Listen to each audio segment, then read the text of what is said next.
Bonjour à tous, à quelques heures à peine de Chag Matan Toratenu. C'est l'occasion pour moi avant tout de vous souhaiter Chag Sameach à vous, à chacun de votre famille. Beaucoup de brachot, bien sûr, toutes ces brachot qui accompagnent le don de la Torah. Et bien évidemment la santé, la refoua shelema et tout ce que chacun d'entre vous souhaite. En tous les cas, on a bien compris à travers tout ce confinement qu'on doit apprendre à penser à l'autre, on doit essayer de se détacher de soi-même uniquement et d'apprendre à se tourner vers l'autre, prier pour l'autre, parce qu'on est tous, lorsqu'on arrive devant Akadosh Baruch Hu pour recevoir Matan Torah, qui est Ish Echad Belev Echad, comme les Bnei Israël, au temps de Matan Torah, comme un seul homme avec un seul cœur, c'est ce qu'on souhaite, arriver tous pour recevoir ce grand cadeau. La vérité, il y a beaucoup de divrei Torah qu'on peut faire, il y a beaucoup d'histoires, il y a tellement de choses. Mais disons que le plus important pour nous, c'est comment ressentir ce Matan Torah, surtout de cette année. Chaque année, il y a Matan Torah. Mais il y a le Matan Torah de Tavshin P, Matan Torah de 5780, celui qu'on a vécu donc ces derniers mois dans un confinement où Akadosh Baruch Hu nous a remis en question chacun par rapport à sa propre personne, par rapport à sa famille, par rapport à l'ensemble du clan d'Israël. Et donc, on ressent que ce Matan Torah, il est un petit peu spécial. Un petit peu spécial dans le sens que Akadosh Baruch Hu nous a dit, ça y est, arrêtez-vous, commencez à réfléchir sur vos vies, commencez à réfléchir sur ce que Akadosh Baruch Hu nous amène à traverser. Et c'est évident que le monde a changé et que Hachem nous rappelle à l'ordre quelque part encore une fois. Donc, quelle est la réflexion que j'aimerais tirer de tout cela, bien sûr, avec vous? C'est que justement, Akadosh Baruch Hu nous demande à travers ce Matan Torah de réaliser encore une fois combien est-ce qu'on a d'appartenance avec cette Torah. Il est évident que chacun d'entre nous, peu importe son niveau, alors on a de l'appartenance avec cette Torah, avec les mitzvot, avec le moussar, avec certaines parties de la Torah. Mais il y a des endroits dans notre vie, dans notre personne, dans nos midot, où quelque part on se dit à Hachem, écoute, tu vois ce petit tiroir qui est à l'intérieur de moi, s'il te plaît Hachem, mets-toi un petit peu à l'écart, permets ce tiroir de rester tout seul, ce tiroir m'appartient. Et donc, il y a des endroits malgré nous où on ne permet pas à Kadosh Baruch Hu d'accéder complètement. Il y a des endroits dans notre vie où on demande à cette Torah de se mettre un petit peu de côté parce que quelque part c'est difficile pour nous. De prendre le rôle de la Torah et de le faire rentrer dans toute notre personne, dans nos midot, dans toutes nos sheifot, dans toutes nos décisions, c'est très très difficile. Et je ne suis pas en train d'accuser qui que ce soit ici. C'est évident que quoi? Que on ne peut pas en tant qu'homme accepter le rôle de la Torah et de se dire, ça y est, Hachem, il remplit toute ma vie. Chaque millimètre qui appartient à ma personne sera empli de la volonté d'Hachem. C'est ce qu'on souhaite, c'est peut-être notre sheifa. Mais de manière concrète, dire à Akadosh Baruch Hu, tu appartiens à l'intérieur de moi, vraiment de manière parfaite, c'est difficile. Et peut-être que c'est justement, c'est ça Matan Torah. Matan Torah, c'est recevoir une fois de plus Akadosh Baruch Hu, le rôle de la Torah, le rôle des mitzvot, et de le prendre sur soi, comme les Béné Israël à cette époque qui ont dit Naaseh venishma, à quel niveau ils ont eu de pouvoir accepter cette Torah de manière parfaite, de manière totale. Et chacun d'entre nous, encore une fois, on doit apprendre à ouvrir un petit peu ces tiroirs. Chacun, il a un tiroir qui est différent. Il y en a pour qui c'est les ta'avot, que ce soit au niveau de l'argent, au niveau de la parole, au niveau des yeux, au niveau des sheifot dans la vie, et ainsi de suite. Chacun est différent. Mais tout ça pour dire que Akadosh Baruch Hu nous permet, à Matan Torah, justement, d'ouvrir les tiroirs, de les vider et de dire à Hachem, écoute, allez, je prends sur moi, Ol Torah, hein, c'est pas juste uniquement sur ce que j'ai l'habitude de prendre, mais aussi sur ce que je n'ai pas l'habitude de prendre. Et donc, j'ouvre ces tiroirs et je te demande, Hachem, s'il te plaît, allez, fais un peu plus partie de ma vie, un peu plus partie de mes volontés, de mes midot, de mes sheifot. Et donc, c'est comme ça que doucement, on arrivera à remplir notre vie de Torah et qu'on comprendra enfin c'est quoi ce grand cadeau que Akadosh Baruch Hu nous confie qui est justement pendant ce jour de Matan Torah.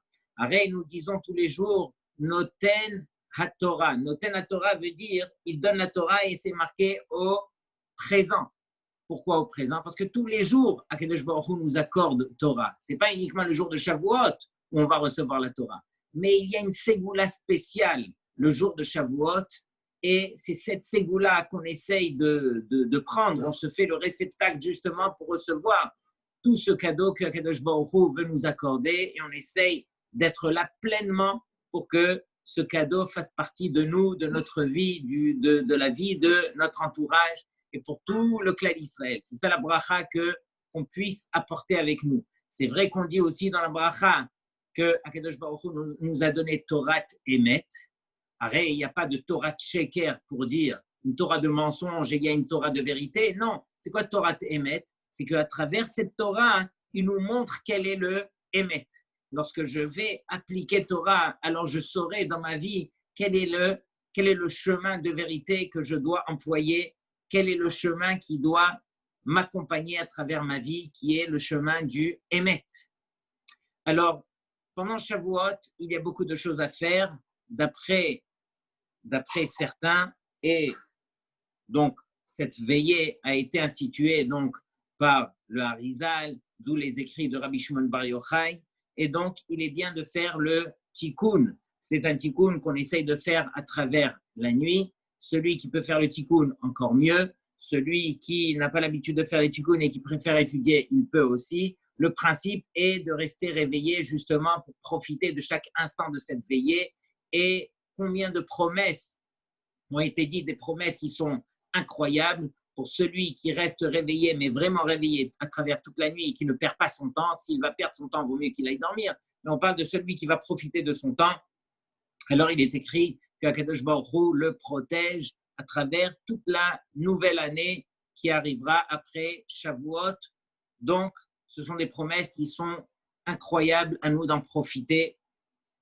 Beaucoup demandent pour quelles raisons, justement, est-ce qu'on mange des produits laitiers à Shavuot.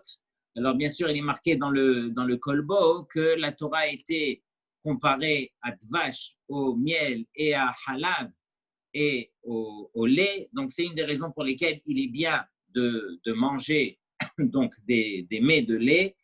Il y a plusieurs autres raisons. J'ai vu que, contrairement à l'huile descend de l'olive. Lorsque je vais écraser des olives pour produire de l'huile, alors, malgré tout, il y aura des résidus, il y aura des psolettes, il y aura les noyaux qu'on devra jeter. De même aussi dans les raisins. Mais dans le lait, tout ce qui provient donc de la vache, qui est le lait, il n'y a pas de psolettes, il n'y a pas de résidus, il n'y a pas de déchets. Et donc, on va prendre tout le bien du lait et soit on va l'utiliser en tant que lait, soit en tant que crème, soit en tant que yaourt, et ainsi de suite. Mais on ne jettera rien. De même pour la Torah. Dans la Torah, c'est quelque chose de pur. Il n'y a aucun déchet, chas v'shalom, et bien sûr, on profite pleinement de cette Torah. J'ai vu une autre explication, c'est que Akadosh Baruch Hu, il a fait en sorte qu'il y a dans cette Torah 365 mitzvot lot ha'aseh. Il y en a 248 assez, mais 365 qui sont lot ha'aseh, ne fait pas. Et c'est keneged les 365 jours de l'année, chaque mitzvah en fonction d'un jour. Et si vous comptez bien, alors on arrive exactement à la 66e mitzvah, qui est la mitzvah de l'otevachel gedi b'halev imo. Donc la mitzvah que Akadosh Baruch Hu nous demande de ne pas mélanger le lait avec la viande, c'est la 66e mitzvah l'ota'aseh qui correspond exactement au jour de Shavuot. Puisque si on commence depuis le compte du premier mois de l'année selon la Torah qui est Nissan, donc depuis le premier Nissan jusqu'au jour de Shavuot, donc on arrive justement au 66e jour qui est le jour exactement de Shavuot qui correspond donc à cette mitzvah de l'otevachel gedi b'halev imo. J'ai vu une très belle histoire qui a été racontée donc aux États-Unis, une femme qui avait atteint un certain poids et c'était devenu très dangereux pour sa propre vie. Elle cherchait une diététicienne et finalement, on lui a proposé une diététicienne qui était très, très reconnue.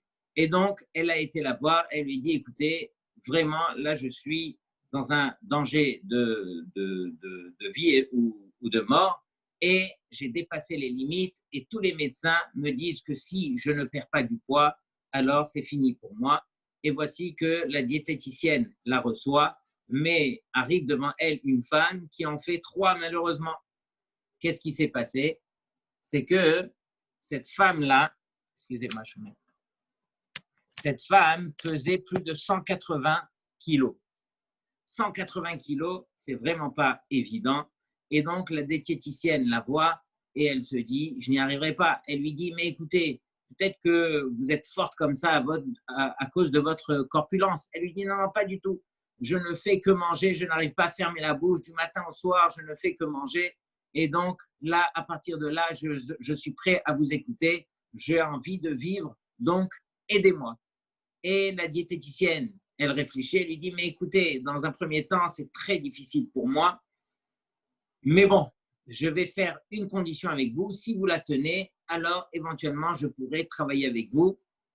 Elle lui dit, avant de vous donner un régime strict, on va faire un pacte. Dorénavant, à partir de là, chaque fois que vous avez envie de vous jeter donc sur la nourriture, avant de le faire, vous prenez sur vous de m'appeler.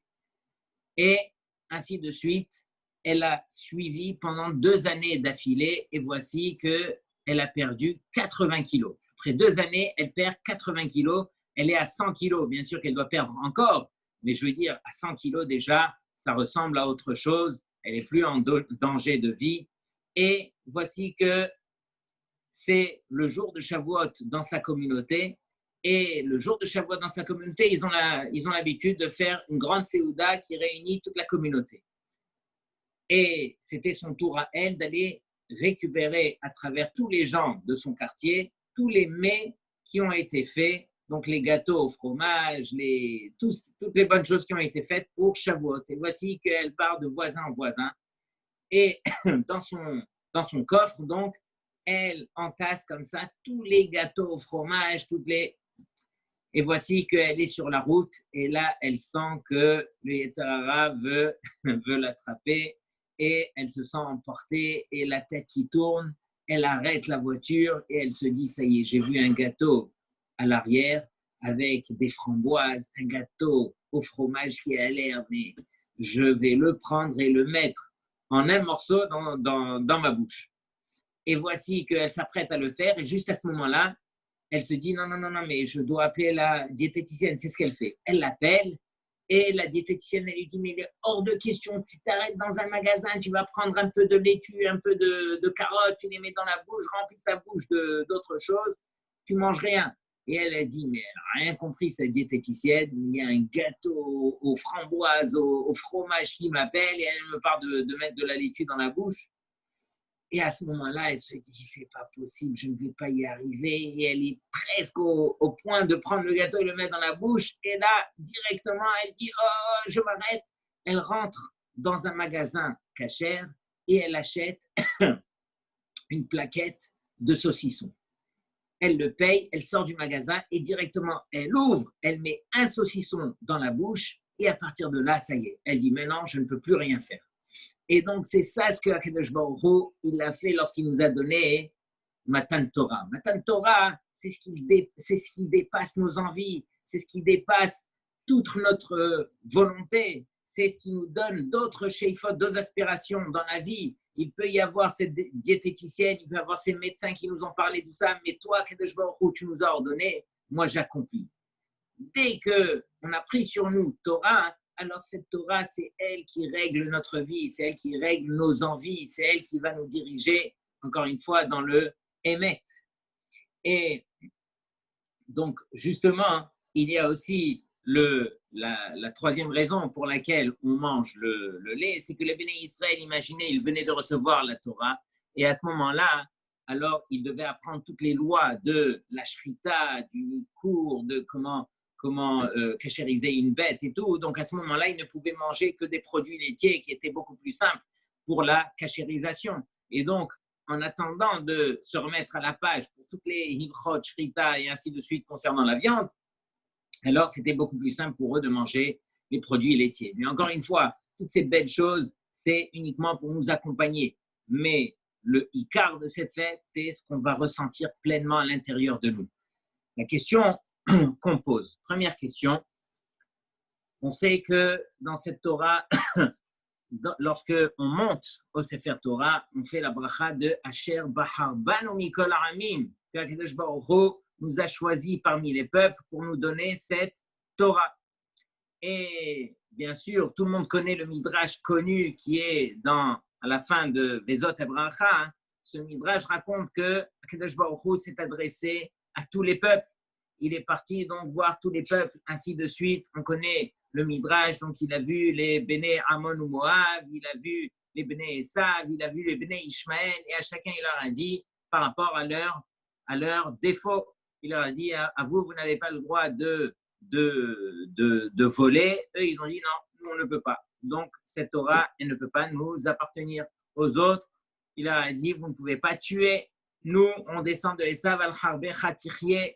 Les autres, Lotin Af, nous on ne peut pas, on descend de Ammon ou Moab, et donc ainsi de suite, jusqu'à ce qu'il a donné au Béné Israël. Donc quand on lit ce midrash, on voit bien que quoi? Que c'est très difficile pour nous de justifier Asher Bahar Banu Mikol Aramim, qu'Akadosh Baruch Hu nous a choisis parmi les peuples. En quoi il nous a choisis? Arrête, il a été voir tous les peuples, il leur a proposé, personne n'a accepté cette Torah. Et là, il se retourne vers nous. Est-ce que vous voulez cette Torah? Ben, nous, on a dit oui. En quoi c'est une proposition? En quoi il nous a choisis? Arrête, il nous a choisis par défaut, du fait que tous les peuples ont refusé.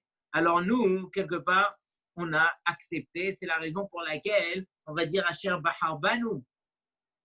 Il faut voir plus loin. Akadosh Baruch Hu, lui, bien sûr, qui nous a choisis.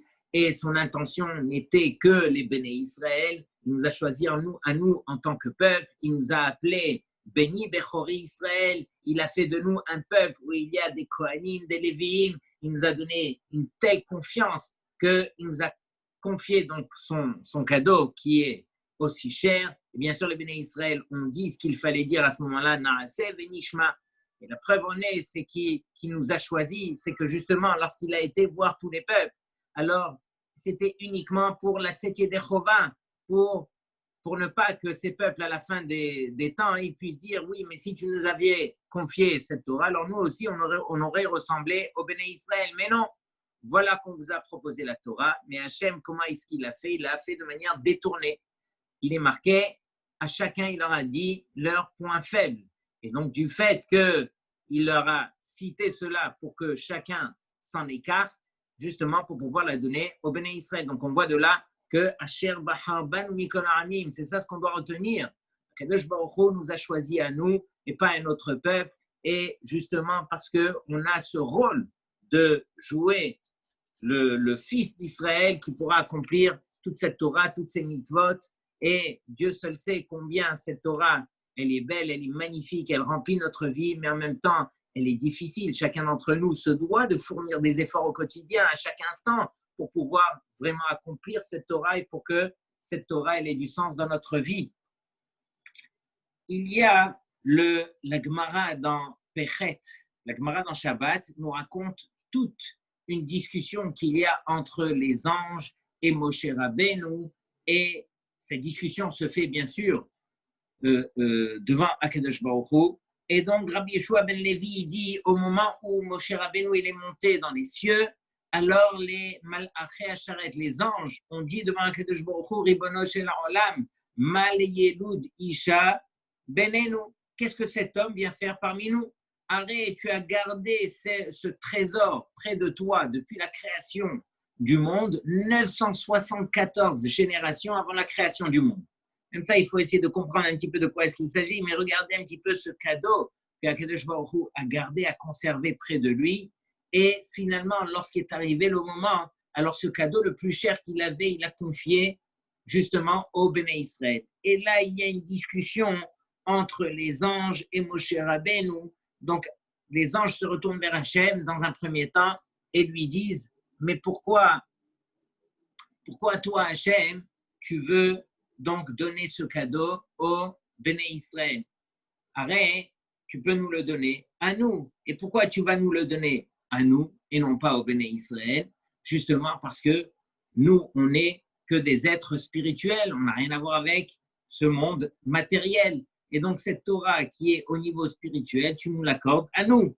Et là, Akadosh Baruch Hu, il dit à Moshe Rabbeinu, il lui dit, regarde, Harzer lahem teshuva, tiens-toi à mon trône divin, parce que Moshe Rabbeinu, il lui dit, mais j'ai peur qu'il me brûle, behevel shebepiem. Et donc, les anges, ils lui disent, Akadosh Baruch Hu, il dit à Moshe, il dit, regarde, tiens-toi à mon trône divin, et Harzer lahem teshuva. Et c'est ce que Moshe Rabbeinu, il fait. Et Moshe Rabbeinu, il commence à citer aux anges tous les interdits de la Torah où on voit que quoi? Que finalement, les anges n'ont aucune appartenance avec cette Torah. Arrête, est-ce que les anges travaillent toute la semaine pour se reposer le Shabbat, Zachor et Yom HaShabbat? Est-ce que les anges, ils ont Kibud Avahem? Est-ce qu'ils font du commerce? Est-ce qu'ils mangent Bichlal? Est-ce qu'ils vont tuer l'Otirtar? Est-ce qu'ils ont un Yetzerara? Est-ce qu'ils ont toutes ces choses-là? Donc finalement, cette Torah ne peut pas s'accorder donc avec eux. Et donc, c'est la raison pour laquelle Akadosh Baruch Hu l'a accordé au Béné Israël, à Moshe Rabbeinu. Mais tout ça pour dire que cette Gemara n'a ni queue ni tête, puisque ici, qu'est-ce que les anges vont revendiquer, puisqu'ils savent très bien qu'ils n'ont aucune appartenance avec cette Torah, si ce n'est que quoi? Que ici, le Rav Ezra Atiyeh, le Rosh Shiva de Porat Yosef, qui était le Rav de Rav Ovadia Yosef, de Rav Ben Zion Abba Shaul, il dit, regardez bien, je vais donner un tirout qui rentre quelque part dans les mots. C'est marqué ici que lorsque Moshe Rabbeinu, il a eu peur donc des anges qui vont le brûler, alors Akadosh Baruch Hu lui a dit, Ehoz bekise kevodi ve'arzer lahem teshuva. Attrape-toi à mon trône divin et donne-leur une réponse. Et il dit, ça ressemble à un machal d'un homme qui a de la marchandise. Imaginez, il a un lot de costumes qu'il doit vendre. Et voici que se présentent devant lui deux acheteurs potentiels. Le premier, il lui dit, écoute, moi, je t'achète tout le lot de costumes, mais je n'ai pas d'argent tout de suite. Dès que j'ai de l'argent, alors je te paye comptant tout le lot de costumes.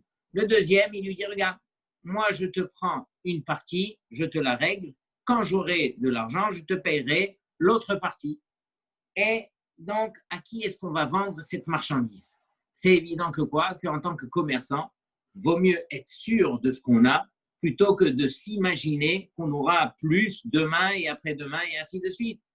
En safek motsemi de vadaï. Et donc ici, vadaï qu'il va donner une partie sur lequel il est sûr qu'il va recevoir donc le paiement, plutôt que de promettre à l'autre toute la marchandise et qu'il ne sait pas quand est-ce que l'autre va le régler. Et donc, c'est exactement ce que les anges ont revendiqué envers Akadosh Baruch Hu. Nous, les anges Hachem, on sait très bien qu'on n'a presque aucune appartenance avec cette Torah parce qu'on ne fait pas partie, comme les hommes, dans un corps, on ne fait pas partie de la terre, et donc, ça ne s'accorde pas avec nous. Simplement, dans cette Torah, il y a plusieurs niveaux. Il y a le Pshat, Remez, Drash et Sod. Sod, ce sont les parties cachées de la Torah. Alors, les anges, ils ont dit à Hachem, c'est vrai Hachem que quoi? Que nous, on n'a aucune appartenance avec les trois premières parties. Ça s'accorde uniquement à des hommes qui habitent sur terre dans un corps. Mais accorde-nous cette Torah uniquement pour la partie du Sod, pour la partie du secret. Et c'est vrai que nous, en tant qu'anges, alors on n'a pas de Yetzirara, c'est vrai que nous, on pourra appliquer cette partie à 100%. Quelque part, c'est comme ce commerçant qui dit au vendeur, il lui dit, moi je t'achète une partie, mais je te la paye et je suis sûr de pouvoir te la régler tout de suite. Les anges, c'est ce qu'ils ont dit. Nous, Hachem, on ne revendique pas toute la Torah, mais on revendique le Sod, la partie cachée de la Torah. Et on est sûr de pouvoir toute la rembourser, toute la payer. Et donc, c'est la raison pour laquelle, ici, les anges ont demandé qu'une seule partie, mais de pouvoir la payer. Tandis que toi, Hachem, tu revendiques de donner toute cette Torah aux hommes, mais les hommes ne sont pas sûrs de pouvoir l'appliquer. Ils ont un Yetzer Hara, ils sont remplis de combien de tentations. Ils ne pourront pas prendre toute cette marchandise et te promettent de pouvoir l'appliquer complètement. Arrête, encore une fois, ils ont un Yetzer Hara. Donc, ici, c'est quelque chose de grand que les anges ont demandé à Hachem. Qu'est-ce que Hachem peut leur répondre? Et donc, ici, le Rav Ezra Atia, il dit, ça rentre bien dans les mots. Il lui dit, Echos bekisek vodi. Pourquoi attrape-toi à mon trône divin? Parce que c'est marqué comme ça. Gedola tshuva shema ga'at akise akavod. La tshuva, elle est tellement grande qu'elle arrive jusqu'à mon trône divin. Celui qui a compris que dans cette Torah, il y a la mitzvah de tshuva, alors c'est la raison pour laquelle on a dit par allusion, Harzer lahem teshuva, donne-leur une réponse. Mais en même temps, dis-leur que dans cette Torah, il y a marqué cette mitzvah de tshuva, qui permettra à ces hommes, même s'ils ont un Yetzer Hara, même s'ils ne sont pas sûrs de pouvoir me payer, de pouvoir appliquer toute cette Torah, Haré, il y a cette mitzvah de tshuva qui permettra à ces hommes justement de se prendre en main et de revenir vers le bon chemin et d'arriver au stade un jour de pouvoir appliquer toutes les parties de cette Torah, Pshad, Remez, Drash, Sod, et de pouvoir les payer. C'est ça, Akadosh Baruch Hu nous a créés non pas comme des anges qui sont parfaits, qui n'ont rien à se reprocher et qui sont complètement remplis de la volonté d'Hachem dans un côté complètement spirituel, pendant que Akadosh Baruch Hu s'adresse à nous des hommes, quelque part, entre guillemets, minables dans le sens que quoi, qu'on se connaît avec nos faiblesses. Mais on doit se rappeler alors que nous, les hommes, Akadosh Baruch Hu nous a créés justement et nous a donné ce passeport justement qui nous permettra de revenir vers lui et que chacun d'entre nous, grâce à cette Torah, on puisse s'élever et grandir et se coller à lui et dépasser les niveaux même des anges. Arrête, c'est marqué que l'homme, il vient, Adam, du mot Adama, il vient de la terre, donc de la chose la plus basse, la chose que tout le monde piétine. Mais, encore une fois, Adam, du mot Adamé. Adamé veut dire je vais lui ressembler, je peux m'élever en tant qu'homme, dans mon corps, avoir des sheifot au niveau spirituel et doucement élever ce matériel qui est en moi et l'élever vers le côté spirituel et dépasser même le niveau des anges. C'est ça, Adamélo. Je peux lui ressembler et dépasser les anges par cette force, par ce travail que je vais faire sur moi-même et arriver à ressembler à Kadosh Baruch Hu lui-même. On raconte une fois que c'était Erev Kippour et le Rav de la ville, Erev Kippour, il partait à la Tfila Honetz et ne rentrait chez lui que vers l'après-midi pour profiter du repas qu'on doit manger, donc Erev Yom Kippour. Et voici qu'il n'a pas arrêté avec les tfilotes, avec la tchouva et tout. Et lorsqu'il rentre chez lui en début d'après-midi, il voit qu'il y a quelqu'un qui descend d'une corde comme ça de la fenêtre de sa maison. Et il voit que cette personne, elle commence à se sauver. Donc, il a crié au voleur, on m'a volé et tout, attrapez-le. Et finalement, plusieurs personnes étaient là-bas, ils ont couru, ils l'ont attrapé et ils ont trouvé énormément de bijoux qui appartenaient au Rav, qu'il avait offert à sa femme au travers de toutes les années. Et donc, le Rav se rapproche et il trouve Yossele. Il connaît très, très bien Yossele. Il dit, Yossele, c'est Erev Yom Kippour. Qu'est-ce que tu fais, mon fils? Il lui dit, Kvod Rav, c'est vrai que dans ma tête, ce soir, c'est Yom Kippour. Mais dans mes poches, maintenant, c'est Simchat Torah. Quelque part, cette histoire, elle est vraie. C'est qu'entre notre tête et nos poches, entre notre côté spirituel et le côté matériel, alors il y a un écran. Et c'est ça Matan Torah. Matan Torah, c'est qu'est-ce que chacun d'entre nous allons faire le jour de Shavuot, allons prendre comme décision de manière profonde pour que justement qu'on essaye de couper de plus en plus l'écran qu'il y a entre nos sheifot, entre ce qu'on a envie de faire au niveau de la volonté qu'on veut se rapprocher d'Hachem et tous les plaisirs qui sont là sur terre à nous tirer vers le bas. On est Adama, mais on est Adamelo. Et c'est ça ce qu'on doit essayer de prendre sur soi le jour de Shavuot. Donc c'est ce que je nous souhaite à tous, que ce cadeau qui est Matan Torah, alors nous accompagne, fasse partie encore beaucoup plus de nous, de notre vie, et que Be'ezrat Hashem, qu'on puisse montrer à Kadosh Baruch Hu que ça valait la peine pour lui de nous accorder un tel cadeau, parce que ce cadeau fait partie de notre vie et qu'on arrivera tous ensemble ce soir à ouvrir nos tiroirs et à permettre à Kadosh Baruch Hu de déverser dans chacun de nos recoins donc cette belle Torah qui nous a accordé le jour de Shavuot. Ak Sameach à tous.